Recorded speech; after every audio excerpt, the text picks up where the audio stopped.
Hello friends, நல்லா இருக்கீங்களா? நான் உங்கள் குணா. வளரும் இளம் பருவத்தினரை ஒரு அபாயகரமான பிரச்சனை தாக்கிட்டு இருக்குது. அவங்களே அறியாமல் அந்த பாதையில் அவங்க பயணிக்கிறாங்க.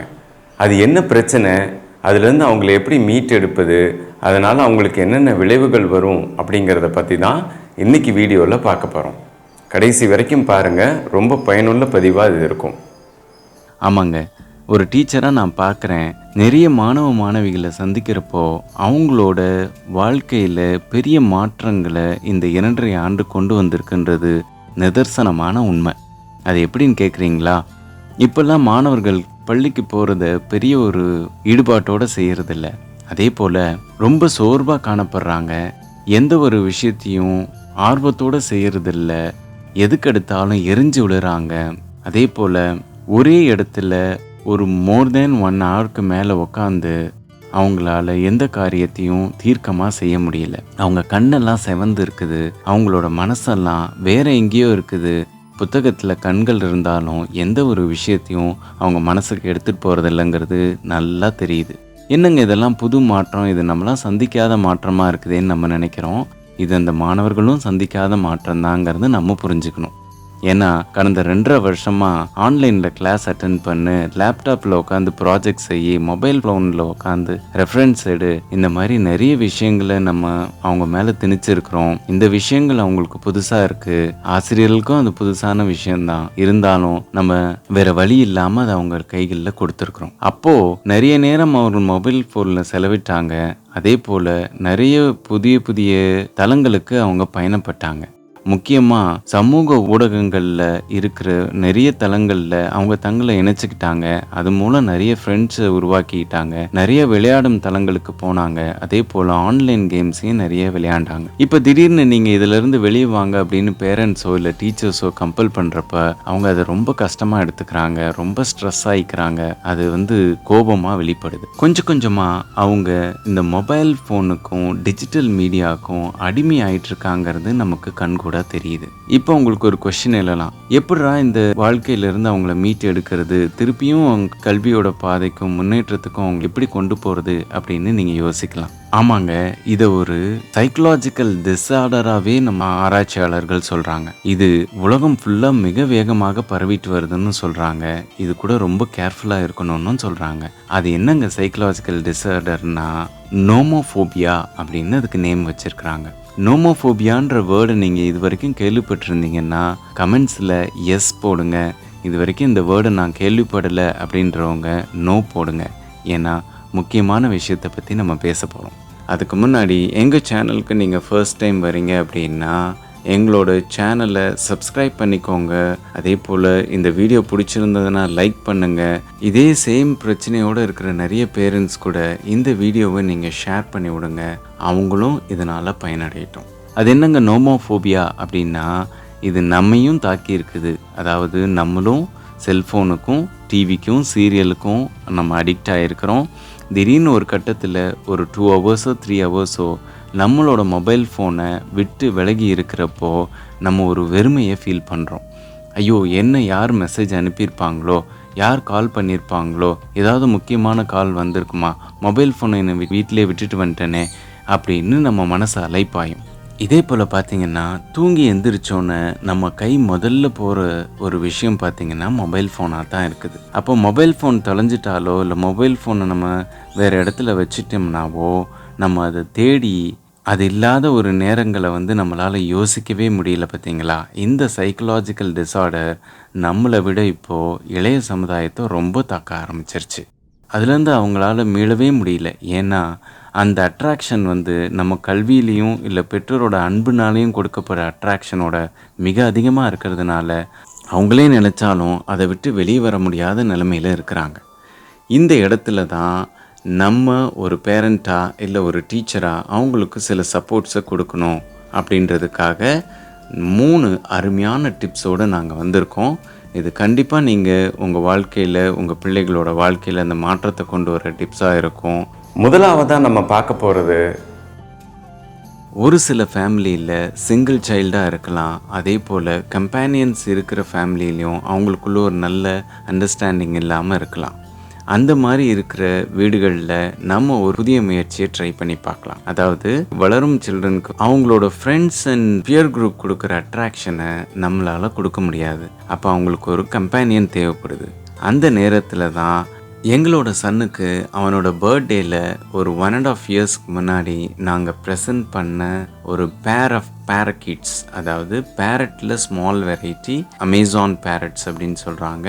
கான்யூர் வெரைட்டிஸ், அது ப்ளூ க்ரீன் எல்லோ சைடட் கான்யூர்ஸை ஒரு 2 சிக்ஸை அவனுக்கு நாங்கள் ப்ரெசன்ட் பண்ணோம். ஒரு பெட் அனிமலை நாங்கள் வீட்டுக்கு எடுத்துகிட்டு வரோம். இது தாங்க ஃபர்ஸ்ட் டிப். ஒரு பெட் அனிமல் அந்த சைல்டோட வாழ்க்கையில் நிறைய மாற்றங்களை கொண்டு வரும். ஏன்னா அவங்க அந்த பெட் அனிமல் கூட நிறைய நேரங்கள் செலவிடுவாங்க, அது கூட பேசுவாங்க, அது கூட விளையாடுவாங்க, அது கூட நிறைய ஆக்டிவிட்டீஸ் பண்ணுவாங்க. அது அவங்க கூட க்ளோஸாக இருக்கிறப்போ அவங்களே மறந்து அந்த நேரத்தை அது கூட செலவிட ஆரம்பிப்பாங்க. இதுதான் நாங்கள் பண்ண ஃபர்ஸ்ட் விஷயம். அதுக்காக நாங்கள் எடுத்த சாய்ஸு ஏதோ ஒரு பறவையை கொண்டு வந்தோம் ஒரு கூண்டில் அடைச்சோம் அப்படின்ட்டு இல்லாமல், ஏதோ ஒரு டாகை கொண்டு வந்து அதை வளர்க்க ஆரம்பித்தோம் அப்படின்னாமல், அவனோட நேச்சருக்கு என்ன சாய்ஸ் பெட்டராக இருக்கும், நம்மளோட நெய்பர்ஸ்க்கும் எந்த தொந்தரவும் வரக்கூடாது, அதே சமயத்தில் நம்ம ஃபேமிலியில் இருக்கிற மெம்பர்ஸ்க்கும் லாங் டேர்ம் டிஸ்டர்பன்ஸ் இருக்கக்கூடாது. ஏன்னு பார்த்தீங்கன்னா நம்ம பெட் அனிமல்ஸ், நிறைய அனிமல்ஸு மோர் தேன் 10 இயர்ஸ், மோர் தேன் 15 இயர்ஸ், ஏன் எங்களோட பேரக்கிட்ஸ் பார்த்தீங்கன்னா ஆல்மோஸ்ட் 20 to 25 இயர்ஸ் நம்ம கூட இருக்க போகிறது. அப்போ அது நம்மளோட சேர்ந்து வளர்கிற ஒரு ஜீவனாகவே மாறிடுது, நம்ம ஃபேமிலி மெம்பராகவே அது மாறிடுது.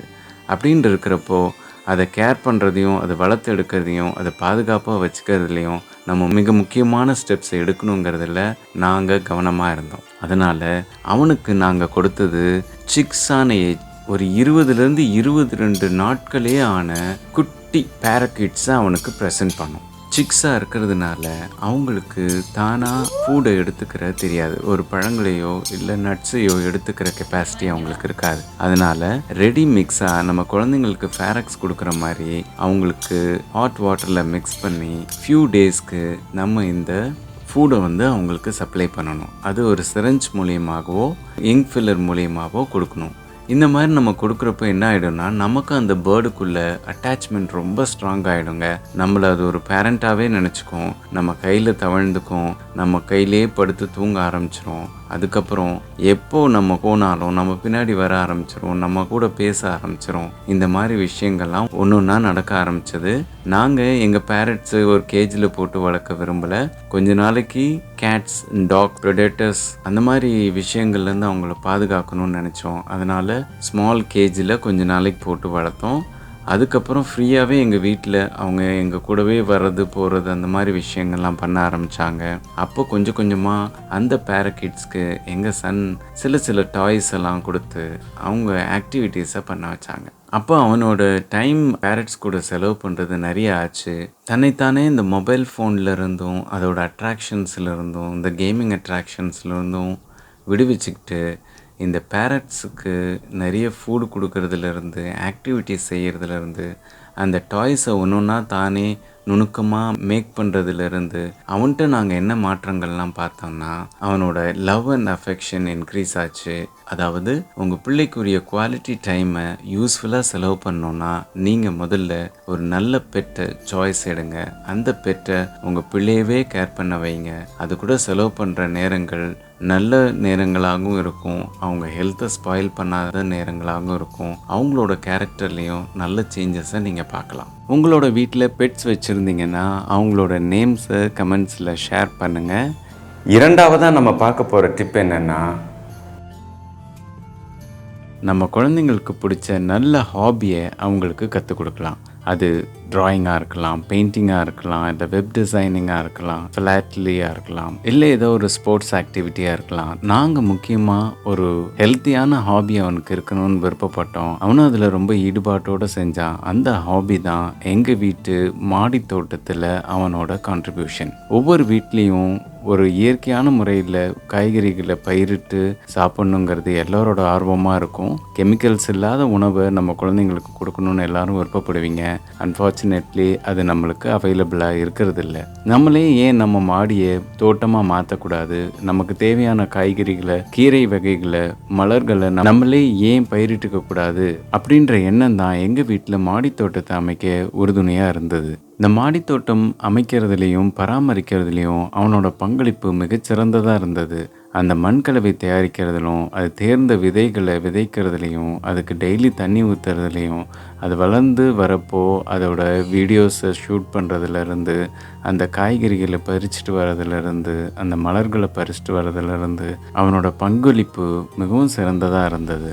ஒவ்வொரு வீட்லேயும் காய்கறிகள் கடைகளில் இருந்து வந்து சேர்றப்போ நம்ம அதை விளைவிக்கிற விவசாயியை பற்றி நினைக்கிறதில்ல. இந்த மாதிரி மாடித்தோட்டம் அமைக்கிறதுல நம்ம இளைய சமுதாயத்திற்கு வாய்ப்பு கொடுக்குறப்போ அவங்க ஒவ்வொரு விவசாயியும் அந்த பொருட்களை வந்து விளைவிக்கிறதுல எவ்வளோ கஷ்டங்களை அனுபவிக்கிறாங்கிறத அவங்க நேரடியாக பார்க்குறாங்க. அதே போல் அந்த செடிகளை பராமரிச்சுட்டு வரப்போ அவங்களுக்குள்ளாரே ஒரு செல்ஃப் டிசிப்ளினும் டெய்லி அதுக்காக ஒரு நேரம் ஒதுக்கணுங்கிறதும் அவங்க மனசில் உருவாகுது. அதே போல் காய்கறிகளும் கீரைகளையும் வீணாக்கக்கூடாது அப்படிங்கிற ஒரு விஷயத்தையும் அவங்க கற்றுக்குறாங்க. இதெல்லாம் ரொம்ப பாசிட்டிவாக இருந்தது. ஸோ அந்த ஹாபியை அவன் கண்டினியூ பண்ணிகிட்டே வந்தான். இந்த மாதிரி ஒவ்வொரு வீட்லேயும் ஒரு மாடி தோட்டத்தை அமைத்து, இல்லை ஒரு வீட்டு தோட்டத்தை குட்டியாக அமைத்து, அதில் உங்களோட பிள்ளைகளை பங்களிக்க வச்சு அவங்களே ஒரு சில செடிகளை பராமரித்து அதில் நல்ல விளைச்சலை பார்க்க வச்சிங்கன்னா கண்டிப்பாக அவங்களோட மொபைல் அடிக்ஷன்லேருந்து அவங்க மனசு வெளியே வந்து இயற்கை சார்ந்த விஷயங்களை நோக்கி பயணிக்கும். இந்த இளைய சமுதாயத்தை ஒரு பொல்யூஷன் ஃப்ரீ, கெமிக்கல் ஃப்ரீ ஃபார்மிங்க்கு எடுத்துகிட்டு போகிறதுக்கு இது ஒரு முயற்சியாக இருக்கும்னு நாங்கள் நினைக்கிறோம். அதே போல் உங்கள் வீட்டில் மாடித்தோட்டம் இருந்தாலும் என்னென்ன வெரைட்டிஸ் வெஜிடபிள்ஸ் அண்ட் ஃப்ரூட்ஸ் வச்சுருக்கீங்கன்றதை எங்களுக்கு கமெண்ட்ஸில் தெரியப்படுத்துங்க. மூன்றாவதாக நம்ம பார்க்க போகிற டிப் என்னென்னா, மூன்றாவதான ட்ரிப்புன்னு பார்த்தீங்கன்னா, இது பழைய ட்ரிப்பாக இருக்கலாம், ஆனால் நம்ம செஞ்ச விஷயங்களை அவங்கள செய்ய வைக்கிறது. அது என்னன்னு பார்த்தீங்கன்னா, சாயந்தரத்தில் அட்லீஸ்ட் ஒரு 2 hours ஆச்சும் அவங்கள ஃபிசிக்கலாக விளையாட வைக்கணும். அதாவது நல்ல வேர்வை வந்து நல்ல காத்தோட்டமான பகுதிகளில் அவங்க மூச்சு விட்டு அவங்க விளையாடுறப்போ அந்த உடம்புல ஸ்டோர் ஆகிருக்கிற அபரிவிதமான எனர்ஜியை அவங்க செலவழிக்கிறாங்க. அப்போ என்ன ஆகிடும்னா, அந்த சமயத்தில் அவங்க நல்ல உணவு உண்ணும் பழக்கத்துக்கு மாறுறாங்க. அதே போல் சாயந்தர வேலையில் நல்லா விளையாடுறதுனால உடம்பு நல்லா டயர்டாகி இரவில் நல்லா தூங்குற ஹேபிட்டுக்கு மாறுறாங்க. அப்போது இந்த பீரியடில் தான் அவங்களுக்கு நிறைய ஹார்மோன்ஸ் செக்ரீட் ஆகிறப்போ அதெல்லாம் சரியான விதத்தில் செக்ரீட் ஆகிறதுக்கும் அவங்களோட ஹெல்த்தி லைஃப் ஸ்டைலுக்கும் உதவுது. அப்போது மினிமம் ஒரு 1 hour ஆகுது கூட இருக்கிற பிள்ளைகளோட விளையாட வச்சிங்கன்னா அங்கே அந்த ஷேரிங் கற்றுக்குறாங்க. அதே போல் அங்கே ஒரு காம்படிட்டிவ் ஸ்பிரிட்டை கற்றுக்குறாங்க. தங்களோட ஆர்கன்ஸ் எல்லாத்தையும் ஆக்டிவாக அவங்க பயன்படுத்துகிறாங்க. இது ஒரு நல்ல முறைன்றதை நாங்கள் தெரிஞ்சுக்கிட்டோம். நீங்களும் இதை உங்கள் வீட்டில் செயல்படுத்தினீங்கன்னா நல்ல மாற்றத்தை பார்ப்பீங்க.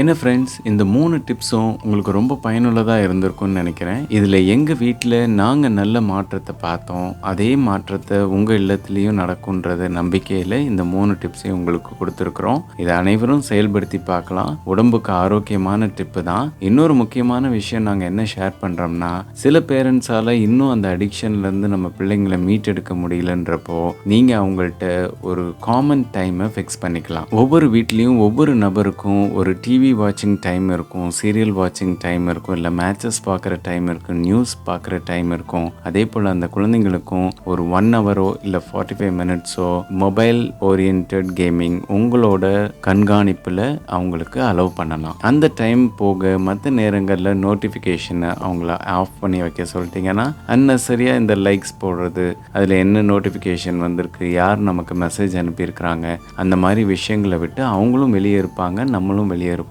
நம்ம அந்த மொபைல் ஃபோன் அதோட யூஸை பற்றிய மனநிலையிலேருந்து வெளியே வருவோம். ஸ்டெப் பை ஸ்டெப்பாக மாடித்தோட்டம் அமைக்கிறது எப்படி, அதே போல் மாடித்தோட்டத்தில் என்னென்ன விதமான காய்கறிகள் எந்தெந்த சீசனில் வளர்க்கலாம், அதே போல் ஆடிப்பட்டத்தில் எப்படி மண்கலவையை தயாரித்து ரெடி பண்ணுறது அப்படின்றதான் கிளியராக கொடுத்துருக்குறோம். அதெல்லாம் வாட்ச் பண்ணுங்கள், உங்களுக்கு பயனுள்ளதாக இருக்கும். என்ன ஃப்ரெண்ட்ஸ், இந்த வீடியோ உங்களுக்கு பயனுள்ளதாக இருந்ததா? இன்னும் ஒரு இன்ட்ரெஸ்டிங்கான வீடியோவோட உங்களை நாங்கள் சந்திக்க வரோம். அதுக்கு முன்னாடி இந்த வீடியோ உங்களுக்கு பிடிச்சிருந்தா லைக் பண்ணுங்கள், உங்களோட ஃப்ரெண்ட்ஸ்க்கு ஷேர் பண்ணுங்கள், கமெண்ட்ஸ் கொடுங்க. எங்களோட சேனல் குணா ஜோ கிரியேட்ஸை சப்ஸ்கிரைப் பண்ண மறந்துடாதீங்க. இன்னும் ஒரு இன்ட்ரெஸ்டிங்கான வீடியோவோட உங்களை வந்து சந்திக்கிறோம். Until then, it is bye from Guna and Joe from Guna Joe Creates. Thank you friends.